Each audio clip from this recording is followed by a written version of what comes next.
C'est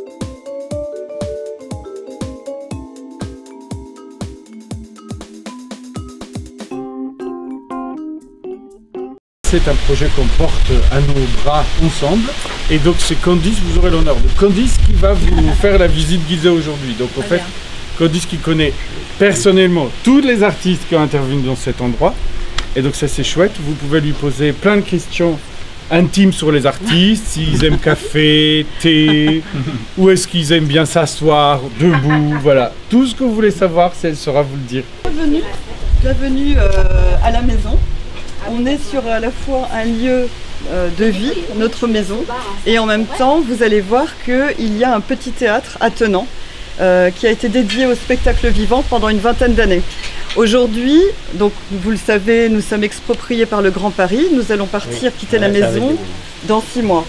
Et nous avons décidé de créer une exposition immersive et d'inviter beaucoup d'artistes. Alors il y en a effectivement environ 110 qui sont intervenus à nos côtés pour transformer absolument tous les espaces intérieurs et extérieurs en exposition immersive. Notre particularité, 2 particularités sur cette expo. La première, c'est que notre propre performance, c'est qu'on a continué à vivre ici pendant les travaux artistiques. Donc le chantier artistique a duré 3 mois. Et pendant ces 3 mois, on a accueilli comme à la maison, parce que la formule ici, c'est vraiment de mélanger l'intime au professionnel et d'apporter cette ambiance très chaleureuse, très conviviale sur notre lieu, qui est donc un lieu de vie et un lieu de travail. Donc pendant 3 mois, les artistes se sont succédés et pendant 2 mois et demi, pratiquement 3 mois, on a eu des artistes qui venaient de loin et qui étaient en résidence, c'est-à-dire accueillis également à dormir. Voilà, ça a été très intense, vraiment très intense comme période, et à aucun moment nous n'avons quitté la maison, donc ça demandait aussi beaucoup de logistique forcément, puisque c'était le bazar. Aujourd'hui vous allez voir, c'est beaucoup plus joli, c'est rangé, c'est propre. Donc ça c'est la première chose. Pourquoi l'exposition? Parce qu'effectivement nous avons traversé, nous continuons à traverser une histoire qui est difficile, celle de l'expropriation. Et malheureusement, quand on est exproprié par le Grand Paris, on n'est pas dédommagé suffisamment pour pouvoir se réinventer. Ça veut dire que nous, demain, on n'aura pas l'argent pour pouvoir reconstruire ce qui nous est pris en Île-de-France. Dans le Larzac, oui. Voilà, dans le Larzac, oui, mais pas du tout en Île-de-France. Alors, cette expo, elle a un double sens, à la fois d'être sur un acte de résilience. On avait besoin de remettre du beau dans notre vie, parce que la traversée est douloureuse, et donc de sublimer, de faire un grand bouquet final avant de quitter les lieux, de faire aussi de très belles rencontres. Tous ces artistes ont, en plus de leur talent, beaucoup de beauté humaine, donc on s'est entouré d'amour et de beauté. Et puis, c'était une façon aussi de, quelque part, de provoquer un petit peu le Grand Paris. L'exposition s'appelle « Permis de démolir ». Les 100 artistes, même plus, qui sont à nos côtés aujourd'hui, portent une voix commune pour dénoncer le fait qu'au profit de la réurbanisation, on détruit des lieux de culture, on détruit des œuvres d'art sans le moindre égard. Et l'anecdote qui a donné cette petite graine qui a germé et qui a fait l'expo, c'est que Raïm, que vous avez rencontré, a des œuvres incrustées dans les murs, des sculptures, des peintures, et qu'il a demandé à être dédommagé pour la démolition de ces œuvres, et qu'on lui a répondu « Mais monsieur, vous n'êtes pas coté en art, ce ne sont pas des œuvres, ce sont des ornements. » Donc aujourd'hui, ils ne détruisent plus les ornements d'un seul artiste, ils vont détruire les ornements de dizaines et dizaines d'artistes qui portent donc cette voix. Je pense que vous avez vu nos affiches dans la rue, tout le monde devient « Je suis permis de démolir ». On a décloisonné les familles et on a créé des rencontres. Donc par exemple, la famille Street Art a rencontré d'autres familles, ceux qui ont créé des installations, ceux qui ont fait des sculptures, des peintures d'un autre style que le street art, et aussi évidemment, ça vous l'avez compris, le spectacle vivant qui arrive pour compléter tout ce qui a été posé. Donc ça crée quelque chose de très différent, et on a beaucoup invité les artistes à s'écouter et à dialoguer entre eux pour créer ces lissages qui visuellement, on l'espère, vont vous régaler. Donc tous les artistes ils se sont emparés d'une thématique, permis de démolir. Qu'est-ce que permis de démolir vous inspire? Et chacun à sa manière a proposer des choses différentes. Là, vous avez derrière vous une installation qui a été réalisée par un artiste qui s'appelle Cédric. Et lui, avec sa sensibilité, il a souhaité créer un univers qui peut un petit peu rappeler la magie noire. Son discours à ces sites, c'était de dire, eh bien, en fait, je vous montre ce qu'il restera de votre maison dans 6 mois. Voilà. Oui, parce qu'il y a on ressent beaucoup de douleur là. Il y a de la douleur. Oui, lui il a exprimé la douleur. Ouais. Vous verrez qu'il y a beaucoup de personnes qui se sont emparées de la thématique permis de démolir avec beaucoup de délicatesse et de poésie. Et d'autres, souvent les jeunes artistes émergents, qui sont un peu plus... eux sont allés un petit peu plus dans des couleurs fortes, un peu trash.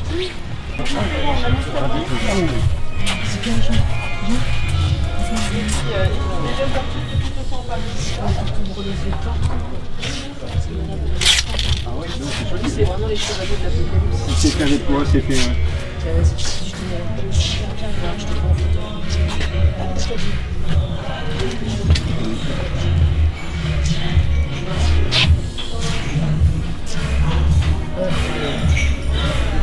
C'est vraiment les chevaliers de l'Apocalypse. C'est bien, c'est beau. C'est chouette. Formidable. Moi je sais bien.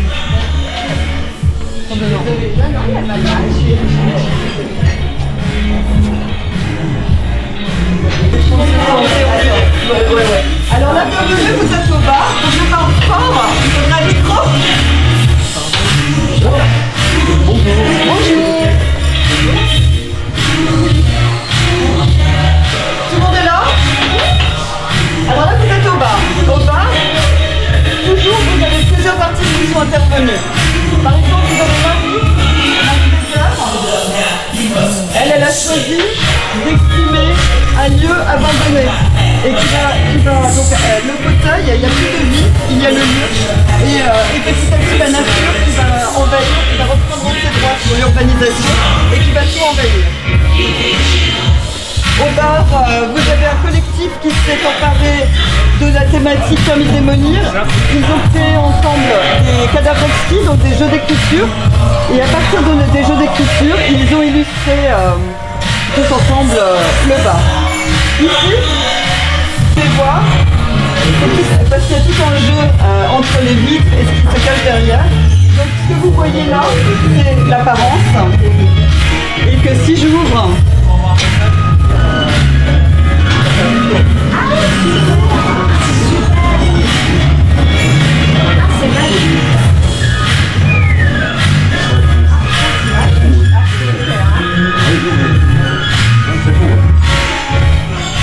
Et derrière l'apparence se cache la réalité des certaines femmes. Et de parler de la réalité qui peut se cacher derrière une apparence d'une personne qui fait bonne figure, c'est le cas de le dire. Tout à l'heure, si vous souhaitez prendre des photos, vous...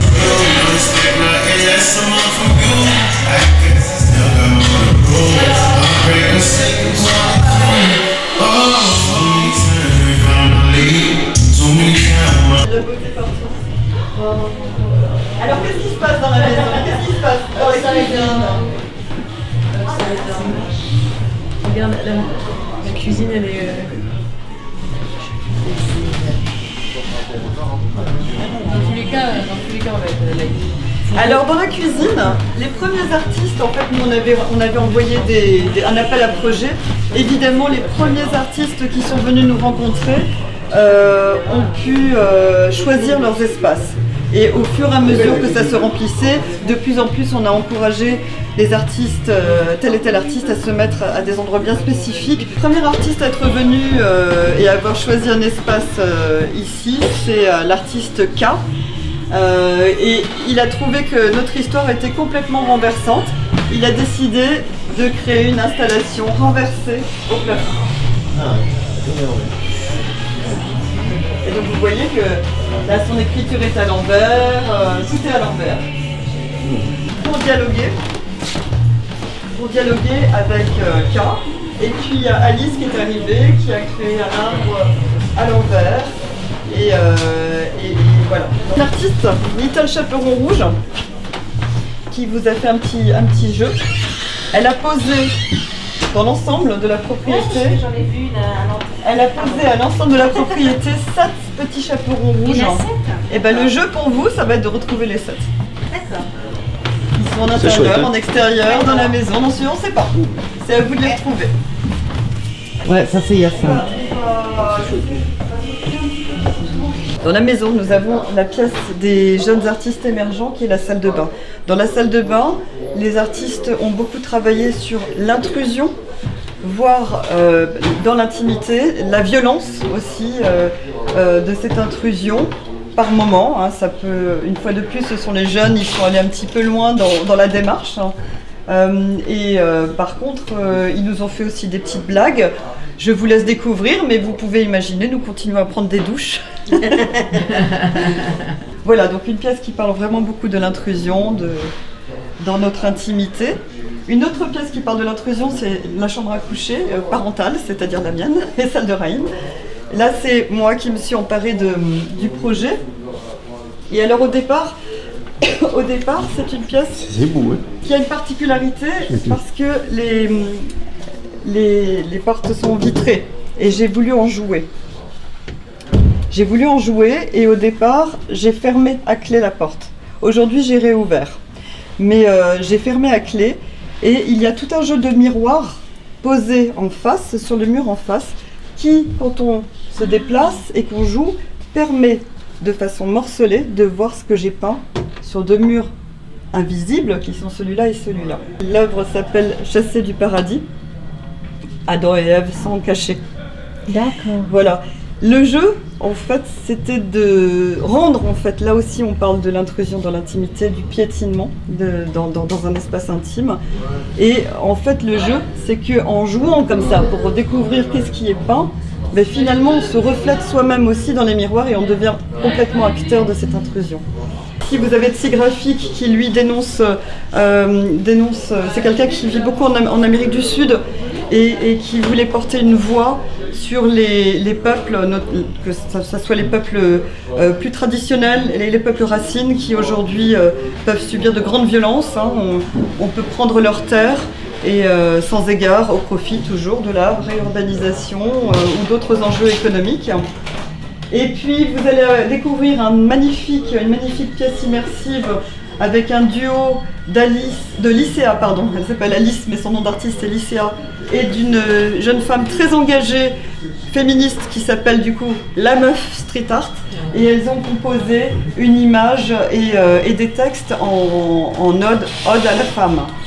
Quand vous prendrez l'escalier par là, vous avez Raph Urban qui fait un très beau travail qui s'appelle Hope, et qui pose un message d'espoir vis-à-vis, alors lui aussi, il est sur un travail qui parle beaucoup des femmes, et donc un message d'espoir concernant la condition des femmes dans le monde.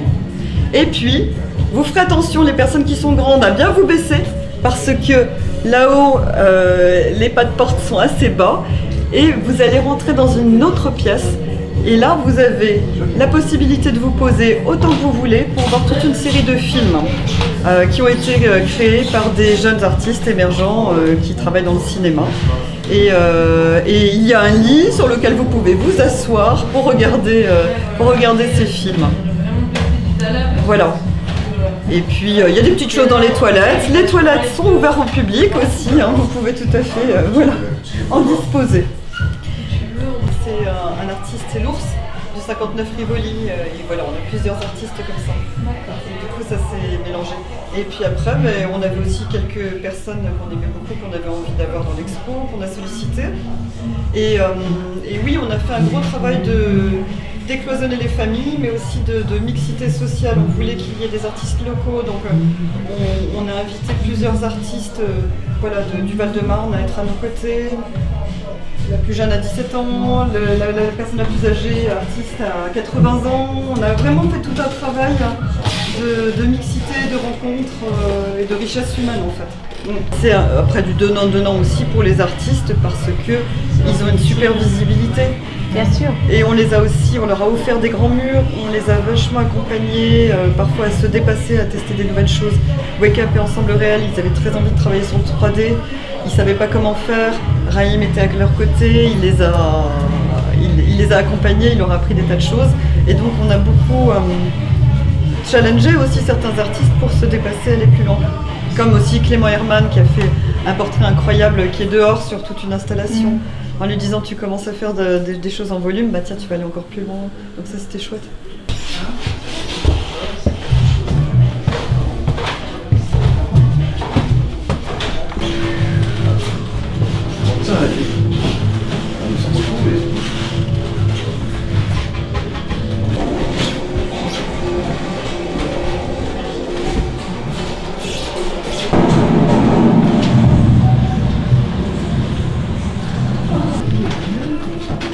Vous avez idée de faire ça ici?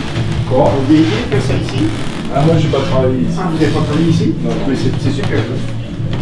Ce qui a été trouvé quoi, pour voilà,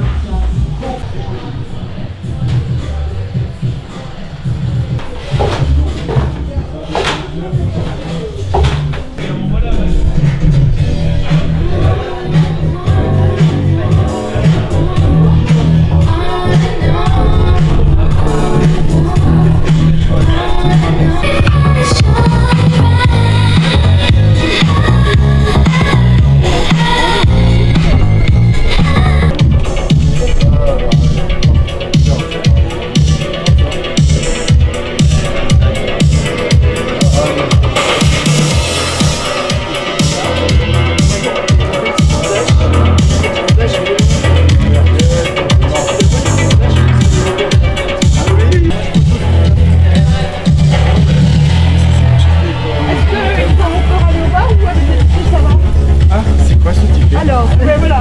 Donc, nous, on a pris de l'avance. on a déjà pris une boisson et là, le col, je me mets avec Paul, il me met plus tard. Ouais.